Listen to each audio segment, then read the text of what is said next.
Beredar video pejuang mengeksekusi warga Gaza, beberapa bahkan, dan ini memberikan kesan bahwa sesama Palestina sudah saling membunuh.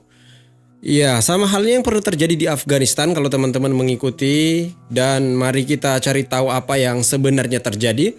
Dan kita mulai dari Israel yang menerapkan operasi klandestin untuk mengacaukan Gaza selepas gencatan senjata terbaru. Bagaimana mereka bekerja, benarkah mereka adalah orang Palestina yang membelot, siapa sebenarnya mereka, dan apa hubungannya mereka dengan teroris ISIS. Dan fakta yang menarik yang akan kita pelajari dari kelompok ini apa saja. Ya, saat ini mereka adalah orang-orang yang paling diburu oleh para pejuang.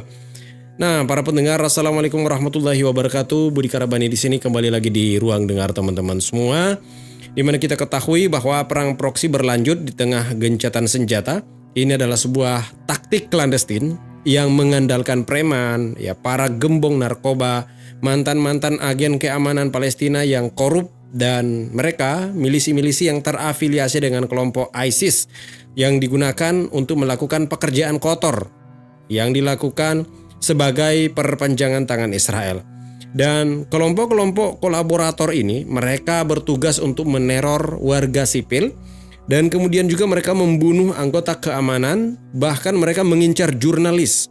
Tujuannya jelas bahwa mereka melakukan genosida dengan cara lain, menciptakan kekacauan internal dan menyajikan narasi palsu seolah-olah yang terjadi adalah perang saudara di Palestina atau pemberontakan akar rumput terhadap perjuangan Palestina gitu. Sehingga mencitrakan bahwa Palestina itu tidak berdiri dalam satu suara. Ada yang punya opsi yang berbeda. Dan sebelum lanjut kami sampaikan bahwa jangan kita berpikir bahwa kita sudah merdeka lalu penjajahan seperti ini sudah tidak ada. Karena orang-orang yang berkhianat itu senantiasa hadir mewarnai perjalanan sejarah dan menjadi cobaan bagi kita. Mungkin teman-teman pernah membaca bagaimana Netanyahu itu dia mengungkapkan bahwa mereka mengaktifkan beberapa sel atau klan atau kelompok yang bertentangan dengan pejuang Palestina. Dan setidaknya ada 3 kelompok utama dari milisi yang didukung Israel ini, dan mereka beroperasi di zona-zona yang berbeda di jalur Gaza.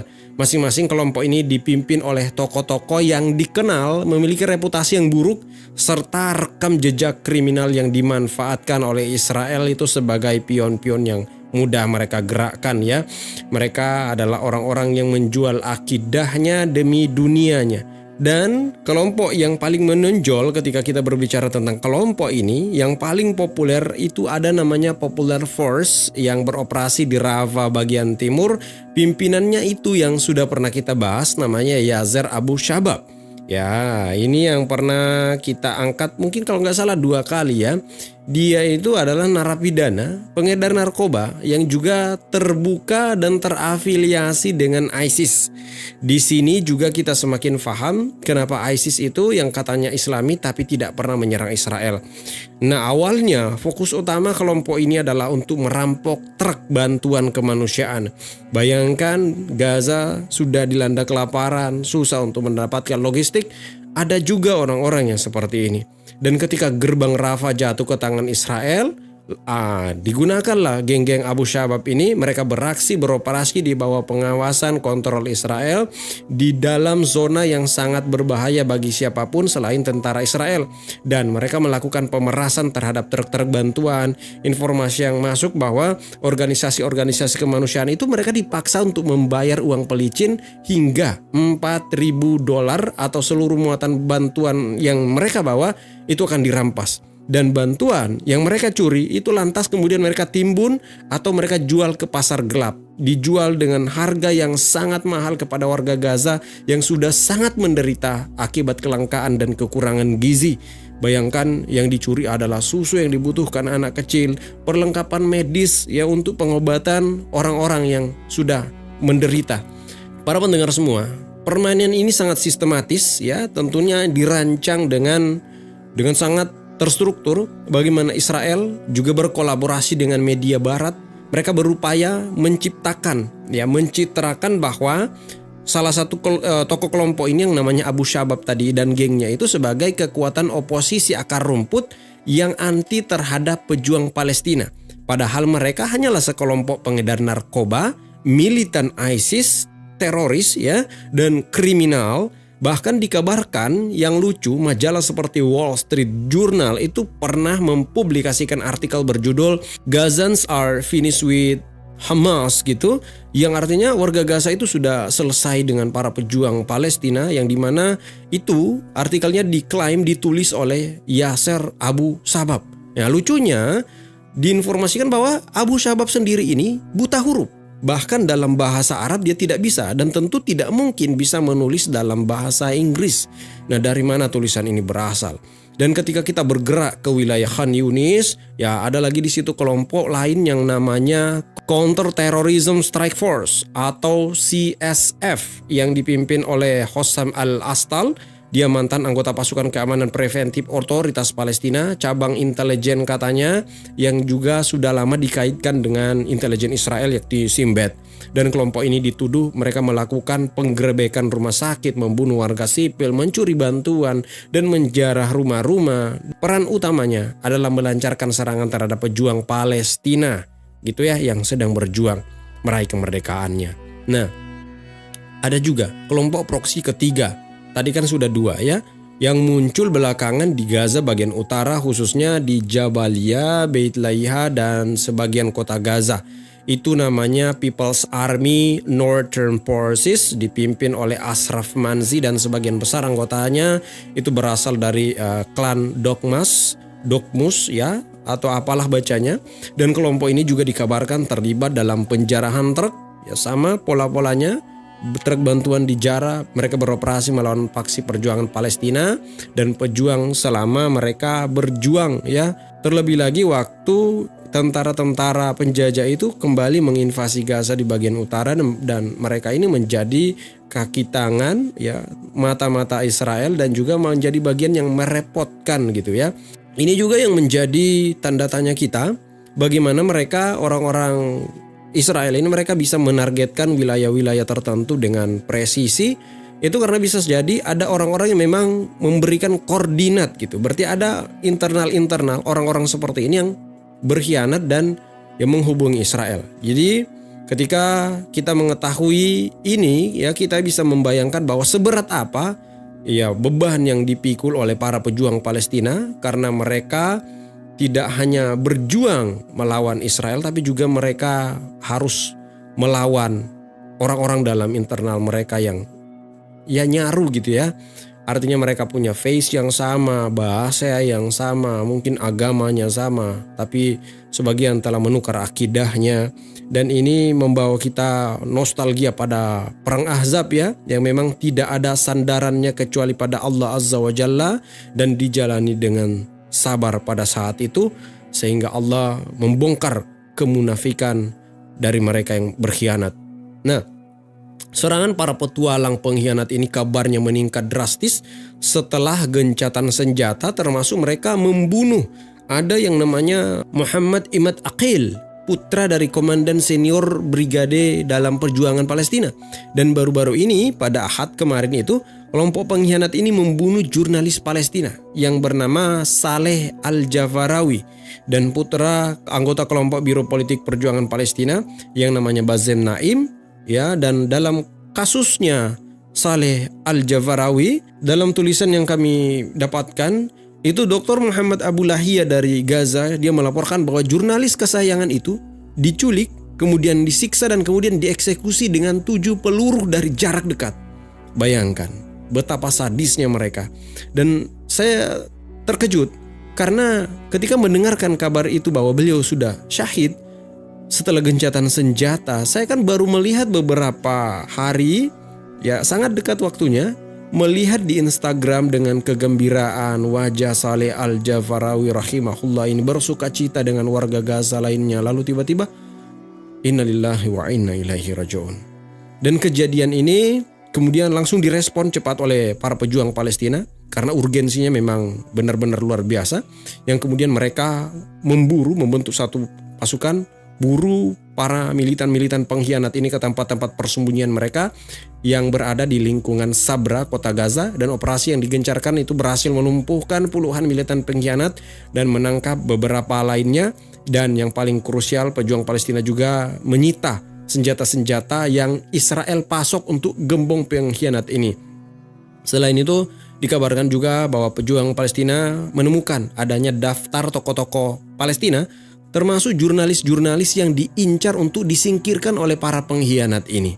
Luar biasa memang makar yang mereka lakukan ini.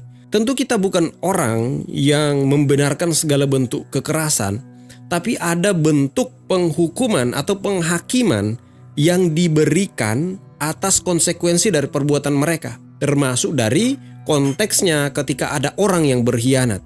Oleh karena itu, inilah yang menjadi jawaban pada bagian awal kita tadi, kenapa para pejuang Palestina mengeksekusi orang-orang Gaza tersebut yang sudah terbukti melakukan pengkhianatan. Nah, kita lihat juga nanti kenapa ini begitu penting, ya.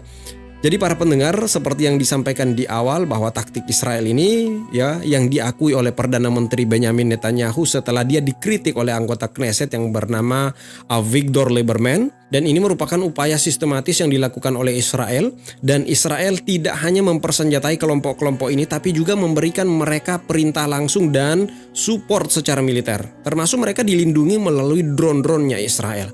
Dan strategi klandestin Israel ini setidaknya memiliki 3 tujuan utama. Mari kita lihat. Yang pertama, mereka mengalihkan tanggung jawab dengan menyajikan pembunuhan dan bentrok sebagai konflik internal atau pembunuhan dan pemberontakan anti pejuang Palestina supaya Israel itu terhindar dari kejahatan yang terjadi, gitu ya. Perpanjangan tangannya. Ini yang disebut sebagai proxy war-nya. Nah, yang kedua adalah dia menciptakan kekacauan pasca perang atau pasca gerencatan senjata ini, di mana konflik proksi digunakan untuk mengacaukan keamanan setelah kegagalan militer. Ya, tujuannya tentu sangat kompleks gitu ya, karena stabilitas itu tentu akan bisa dimanfaatkan oleh para pejuang untuk recovery, tapi dengan gangguan seperti ini itu tentu menjadi hambatan tersendiri dan itu akan menguntungkan Israel. Ya, dan yang ketiga adalah mereka ingin melakukan pengendalian terhadap bantuan kemanusiaan dan aspek-aspek lainnya, termasuk dengan mereka menempatkan gembong-gembong narkoba seperti Abu Shabab itu. Israel mau memastikan bahwa distribusi bantuan itu bisa mereka monopoli dan warga sipil tetap berada di ambang kelaparan, dan Israel aman karena yang dibenci hanya geng-geng para pencuri, para pengkhianat itu gitu ya. Padahal tujuannya, misinya Israel tercapai gitu. Dan fakta menarik yang paling sinisnya, bagaimana Israel itu sengaja mereka memilih para pemimpin proksi ini dari kalangan yang orang Gaza itu benci dengan mereka. Tahulah bahwa mereka ini orang-orang yang tidak benar ya. Pernah ditahan gitu. Yasser Abu Shabab misalnya berasal dari klan Badui Tarabin yang sudah lama dicap sebagai pengedar narkoba dan kriminal. Tapi dalam informasi yang beredar bahwa klannya mereka dari klan Tarabin sendiri telah mengutuk perbuatan si Abu Shabab ini. Begitu juga milisi di Gaza Utara yang dipimpin oleh anggota klan Dokmus yang terkenal bermasalah di kalangan lokal, dan Israel sangat sadar bahwa para pemimpin ini yang terlibat perampokan, perampasan, narkotika, pencurian, bantuan, pembunuhan itu ya, sama sekali itu mereka tidak memiliki dukungan dari rakyat. Ya, mereka tidak punya legitimasi dari rakyat Palestina, dan ini jelas memberikan bukti bahwa tujuan mereka bukan untuk dibentuk sebagai cikal bakal pemerintahan lokal yang kredibel ya, atau sebagai kubu alternatif dari kelompok perjuangan Palestina, melainkan mereka semata-mata digunakan, diorganisir ya sebagai regu tembak, regu pembunuh yang menjalankan misi-misi Israel sebagai perpanjangan tangan Israel untuk melakukan kekacauan, menipu publik global dan beragam propaganda lainnya. Dan pengkhianatan di Gaza ini, para pendengar semua, adalah cerminan dari pola historis yang diabadikan dalam sejarah Islam, dan tentu bukan sesuatu yang baru bagi kita yang belajar tentang sejarah. Dan pengkhianatan semacam ini sangat berbahaya dan jauh lebih besar daripada serangan militer secara frontal karena sifatnya yang menikam dari dalam. Oleh karena itu konsekuensinya juga besar ya. Akhirnya mereka harus dieliminasi. Dan sejarah Islam telah mencatat bagaimana nasib para munafikun Madinah, bagaimana peristiwa urgensi setelah perang Ahzab, sampai-sampai ketika Nabi Muhammad mau beristirahat, Jibril langsung datang memberi petunjuk kepada Nabi Muhammad SAW untuk segera berangkat ke klan pengkhianatan Bani Quraidah untuk segera mereka diselesaikan. Atau jika pengkhianatan itu diabaikan, maka kita bisa lihat ya sejarah yang terjadi pada salah satu penyebab jatuhnya Baghdad. Dan para pendengar semua, saya ingin sampaikan di negara merdeka sekalipun pengkhianat itu tetap ada, ya. Cuman pola-polanya saja yang berbeda. Anda bisa belajar bagaimana apa yang terjadi di Afghanistan sebelumnya, bagaimana pemerintahan Ashraf Ghani ya sebagai pemimpin boneka dan lain-lain sebagainya. Dan cara-cara mereka lebih halus. Cara-cara kaum kufar itu menitipkan pemimpin-pemimpin bodoh di tengah kaum muslimin yang akhirnya alih-alih memimpin umat ini menuju peradaban yang diridhoi oleh Allah Subhanahu wa taala, yang mereka hasilkan adalah sebuah peradaban, tatanan kehidupan yang dimurkai oleh Allah Subhanahu wa taala. Karena memang secara sistemnya memang sudah rusak dan dijalankan oleh orang-orang yang jahil. Dan para pendengar semua, semoga apa yang terjadi di Gaza ini bisa kita pelajari untuk kita semua secara pribadi, bahwa dunia ini berjalan tidak seperti yang sepolos kita bayangkan. Ada banyak orang di luar sana yang pikiran-pikirannya itu pikiran-pikiran yang menyimpang. Dan semoga Allah melindungi kita dari segala bentuk keburukan. Saya Budi Karabani, insya Allah kita lanjut di siaran radio kita selanjutnya. Mohon maaf ya kalau kami tidak bisa menampilkan begitu banyak visual karena waktu terbatas kita itu untuk ngedit gitu ya. Itu terbatas, makanya kita fokusnya bagaimana suaranya, audionya itu bisa bagus sehingga ya deliverynya bagus sampai ke teman-teman. Ya, sudah sampai di mana narasi ini? Tuliskan di kolom komentar. Barakallahu fikum. Insya Allah kita lanjut lagi di siaran radio selanjutnya ya.